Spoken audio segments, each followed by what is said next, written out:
Bago tayo magsimula sa content natin para sa ngayong araw na to, kung kailangan nyo ng printing materials, bond paper, printer, or laminating machine, i-click nyo lang yung store dito sa ating YouTube channel or i-click nyo yung description, nandyan yung mga affiliated link natin para makabili kayo ng mga discounted na produkto na magagamit ninyo sa inyong mga printing business. And simulan na nga natin yung content natin. Merong nag-message sa atin sa Facebook page natin mga tropa, huwag nyo kalimutan na mag-follow sa ating Facebook page. Same lang din ng YouTube channel natin yan, Site TV, Print and Cut. At sabi nga niya dito, meron siyang katanungan, lagi daw siyang nanonood sa ating YouTube channel. Pero yung katanungan niya, usually medyo nabanggit-banggit ko na yan sa mga video natin. Pero eto, gagawan na natin siya ng pinaka-separate na topic, as in, kung ano yung tanong niya dito, eto yung sasagutin natin. Sabi niya dito, sa pagpili ba daw dun sa settings ng ating printer, nahihirapan siya kung Epson matte or glossy or premium glossy yung pipiliin niya. Sa totoo lang naman, medyo confusing talaga yan, lalong-lalo na kung first time owner ka ng printer or first time kang magpiprint mga tropa. Dati, nung bago lang talaga akong nagkaroon ng printer, kahit nung sinauna pa, nung HP pa yung ginagamit ko, talagang hindi ko rin talaga alam yan mga tropa, parang instinct na lang kung ano yung pipiliin ko sa mga yan, and minsan natsitsambahan ko na malinaw and minsan palpak, diba? So eto na mga tropa, i-explain ko sa inyo kung ano yung pagkakaintindi ko sa mga settings na yan, and kung meron man akong mali na nabanggit mga tropa, maaari nyo akong i-correct. Mag-comment lang kayo dyan sa ating comment section, bukas tayo sa mga nagko-comment dyan, and willing akong matuto kung mali man yung pagkakaintindi ko. So syempre, unang-una, meron tayo ditong files kung saan etong mga files na to ay ipiprint natin sa mga settings nga na plain settings, matte settings, at yung ultra glossy. Ayang tatlo na lang yung ginamit ko na example para mas maintindihan ninyo, pero babanggitin ko rin naman kung ano yung mga karakteristik ng mga ibang settings. So saan nga ba makikita yon? Syempre, ipiprint ninyo yung pinaka files ninyo, pindutin nyo yung Control P, print, and syempre pipili tayo dito kung anong printer yung gagamitin ninyo. Dito sa preference mga tropa, eto na yung nakakagulo dito or medyo confusing talaga, yung paper type. Ano nga ba yung gagamitin ninyo dyan mga tropa? So mabilisan explanation, kapag bond paper lang yung ginagamit ninyo or yung mga maninipis na papel, plain paper lang ang gamitin ninyo. Kasi konti lang yung ink na ibubuga ng pinaka-printer head ninyo, and syempre yung gap ng printer head ninyo sa pinaka-papel hindi ganon kadikit na dikit. So kung mapapansin ninyo, kung yung plain paper settings ninyo, kung eto yung gagamitin ninyo sa mga photo paper or mga sticker, hindi siya ganun katingkad yung kulay or hindi ganun kaganda yung output mga tropa.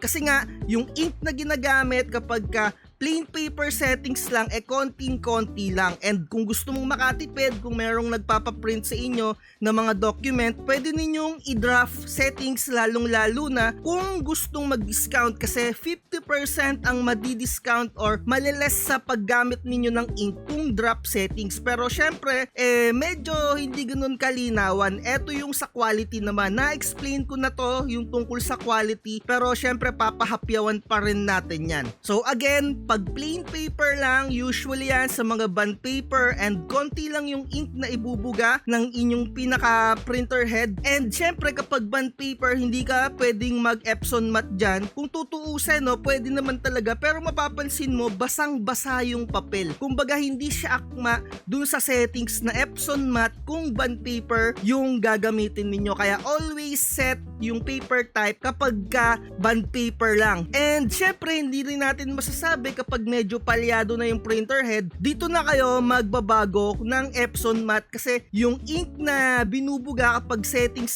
Epson matte medyo may karamihan kung ikukumpara mo sa plain paper, kasi katagalan pumapangit yung quality ng pinaka printer head natin mga tropa ko. So sana naintindihan ninyo. So mag-move forward tayo sa Epson matte na settings sa ating mga printer. Saan nga ba natin ginagamit yan? Usually sa mga sticker mga tropa, kapag bibili kayo dyan, merong type of paper kayong mapapansin. Kagaya na itong nasa screen natin, merong matte and merong glossy. So kung ano yung pinaka-setup ng pinaka-media ninyo, mas maganda na iakma ninyo yung pinaka-buga or yung pinaka-settings ninyo or paper type dun sa Epson settings mga tropa. Although medyo marami talagang makukonsume na ink kapag Epson matte, pero talagang quality yung output. And dito na magbabago rin yung printing speed niya. Medyo mabagal siyang mag-print. So saan nga ba siya akmang gamitin? Sa mga vinyl sticker na mga matte, and kung ikaw ay naka-pigment ink,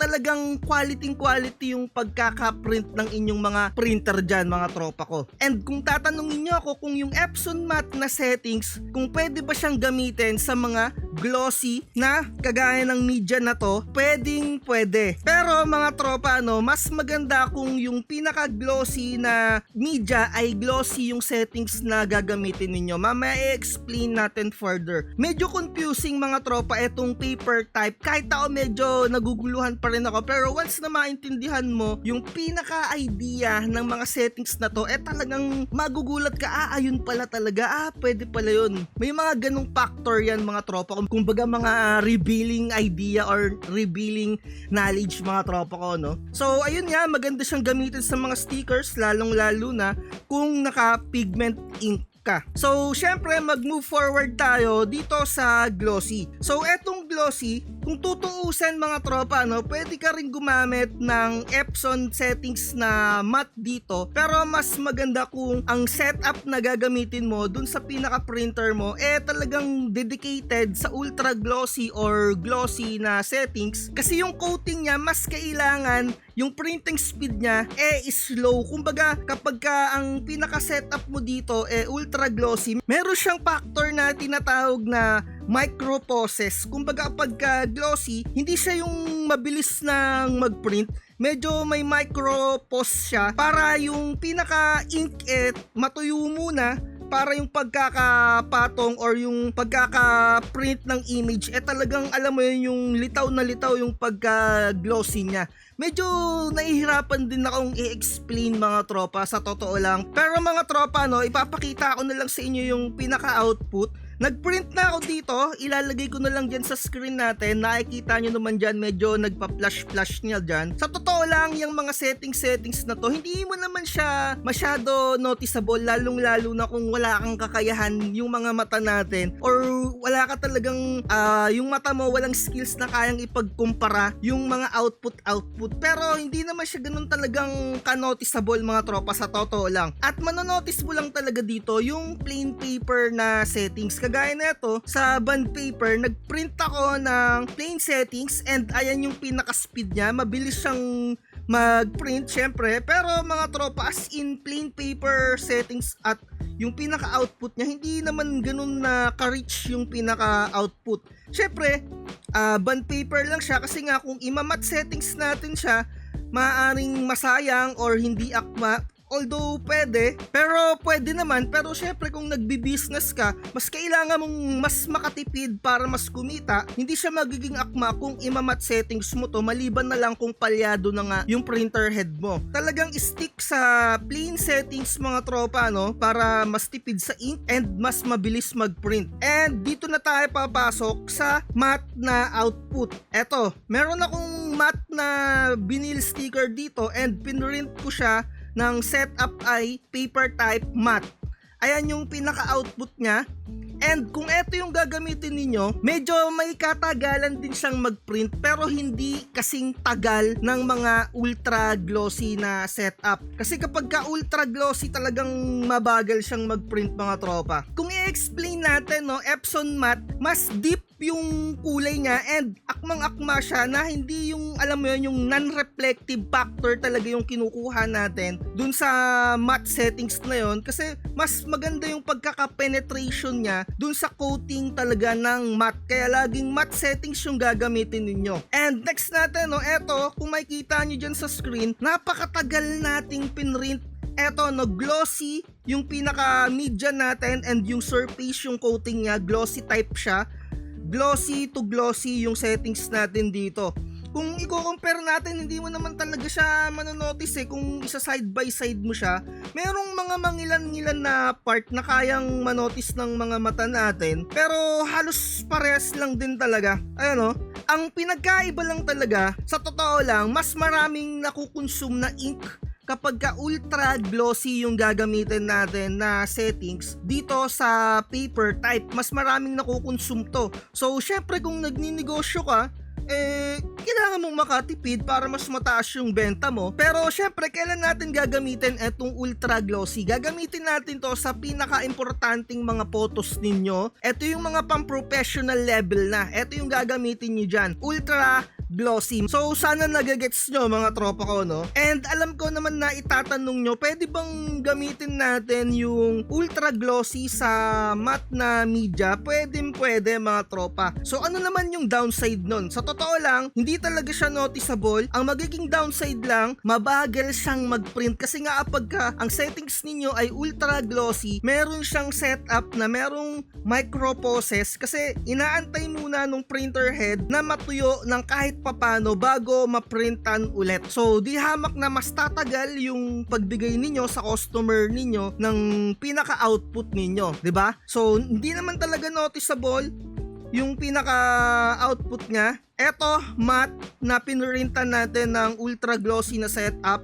Ito yung ultra glossy na pinrintan natin ng matte. So, ang kagandahan sa glossy na pinrintan natin ng paper type na matte, syempre mabilis yung pinaka-output niya and maganda yung kulay din niya. Halos same lang ng output ng ultra at ng matte. Pinagkaiba lang sa printing speed. And syempre, mas maganda na mas mabilis natin ma-deliver yung output natin sa customer. And ang pinakamaganda mas makakatipid ka rin sa ink kapag ka Epson matte kung ikukumpara mo talaga sa glossy. Kaya naman mga tropa, kapag ka na-pigment ink ka, mas maganda talaga ang matte settings at matte settings talaga yung ginagamit natin. Kaya kung makikita nyo dyan sa mga nag-tutorial, Epson matte talaga yung ginagamit nila. Kasi mas maganda at konti lang yung ink na maibubuga ng pinaka-printer head ninyo. And syempre kung mapapansin nyo, no, kapag ka naka-Epson matte, medyo bumabakat-bakat yung tinatawag na shark teeth kasi syempre yung gap ng printer head natin iba kung ikukumpara sa gap ng mga plain settings lamang. So kung mapapansin niyo, no, yung mga ibang nagpi-print gumagamit sila ng print pub. Kagaya ko, gumagamit din ako ng print pub. Ito, isa-sample ko sa inyo. Meron tayong print pub dito. Ang preference natin dito, i-click natin, lalabas yung print mode or yung quality or yung paper type din. So dito, 'di ba ang usual na tinuturo, i-plain paper lang natin to para walang shark teeth na babakat. Kasi nga, yung pinaka-gap ng papel at ng pinaka-printer head hindi siya ganun ka dikit na dikit. Kaya paper type natin, plain paper lang for print pub. And syempre, ang gagawin natin dito, dadagdagan natin yung quality. Etong quality, the more na mas mataas yung quality ng print dito sa print pub na software, the more na mas maraming ink. Kinagandahan lang talaga dito sa paggamit ng print pub, hindi dikit na dikit yung pinaka-printer head natin dun sa pinaka-media. Kaya plain paper yung ginagamit dito. Sana nagagets nyo, no? Pero syempre kung gusto nyo na mas madaming ink ang makonsume and mas malinaw, pwede nyo tong i-click yung Epson Matte Heavy. And syempre, hindi lang 1440 dpi yung pinaka-settings niya, pwede nyo pa siyang itodo hanggang 5760 dpi. Sana nagagets nyo mga tropa, no? So yung mga settings dito na agaya ng ito ay papakita ko sa inyo, no? Yung glossy, 'di ba? And yung premium glossy or yung paper glossy, kailan naman yan ginagamit? Mga tropa, mas maganda na gamitin ninyo kung into photo booth business kayo, etong photo paper glossy kasi hindi siya ganun kadamihan yung ink yung ginagamit and mas mabilis siyang mag-print kung ikukumpara mo mga tropa sa ultra glossy. And ayan yung pinaka settings talaga ng merong mga photo booth mga tropa ko, no? Or pwede ninyong gamitin kung pang family or pang personal na print lang ninyo. Kung marami kayong ipiprint din kahit papano, pwede nyong gamitin yung Epson Premium Glossy. And syempre kung gusto nyo na medyo may datingan na matte settings or may pagka-deep color, yung pinaka-output, pwede nyo gamitin yung premium semi-glossy. Diyan napapasok yung mga settings na yan. To the point naman na nakalagay na talaga, 'di ba? Premium glossy kung gusto mo na pang-personalize, 'di ba? Yung mga ganyan, kung pang sarili-sarili mo lang, pang family picture, pwede rin yan. Pero kung pang professional level, ultra glossy. Pero syempre, aakma ka rin kung saan mo siya ipiprint. Alangan namang pangit yung pagpiprintan mo tapos itotodo mo ng ganito, 'di ba? Hindi siya magma-match, no? Kumbaga mababottleneck din. Pero syempre, eto nga no, yung premium semi-glossy, eto yung gusto mo na kahit papano, meron pa ring pagka-deep yung output. Ano ba yung parang tinatawag na deep yung output? Na yung pagkahalimbawa pula niya, 'di ba? No, hindi siya yung pinaka pulang-pula. Na-explain ko na to before no, yung pagka-red niya medyo merong pagka-dark. Hindi siya yung litaw na litaw yung pagka-pula niya, mga tropa. And syempre eto no, yung makikita ninyo na envelope dito, literal pang envelope printing yan. Kasi yung gap, mga tropa, ng printer head, medyo makapal yung envelope Pero yung output neto halos same lang din niya ng pagka-plain paper, etong envelope settings na to. Pinagkaiba lang neto syempre sa printing speed and yung gap ng printer head. And eto naman yung Epson Photo Quality Inkjet. Usually ginagamit naman to sa mga naka-pigment ink, and kapag ang settings ninyo medyo kailangan yung makuha yung gray na kulay, ito yung usually na sineset up dyan or sinesettings nila. Pagdating sa Photo Quality Inkjet, konti lang din yung usage na magagamit ng printer head ninyo. Almost pares din siya ng matte settings. Para siyang enhanced ng plain paper settings kasi medyo nasa kalagitnaan siya ng printing speed ng matte na settings, mga tropa. And perfect din siya sa mga vinyl sticker na mga matte, mga tropa ko, kasi minsan ginagamit ko din tong Photo Quality Inkjet kapag merong kulay gray akong nahihirapan na palabasin na output. And sana kahit papaano nagkaroon kayo ng idea dito, no? Kung medyo naguguluhan pa kayo, basta i-Epson matte na lang ninyo yung settings, mga tropa, or i-play na lang ninyo ulit yung video. And syempre sa quality, na-explain ko na to before, meron din tong kaugnayan sa dami ng naibubugang ink and yung sa printing speed niya, mga tropa. Meron naman tayong nilagay dyan sa screen natin kung gaano kabilis talagang mag-print yung mga settings na to, and yung output pinakita ko naman sa inyo. Halos hindi naman talaga noticeable yung pagkakaiba ng Epson matte at ultra glossy.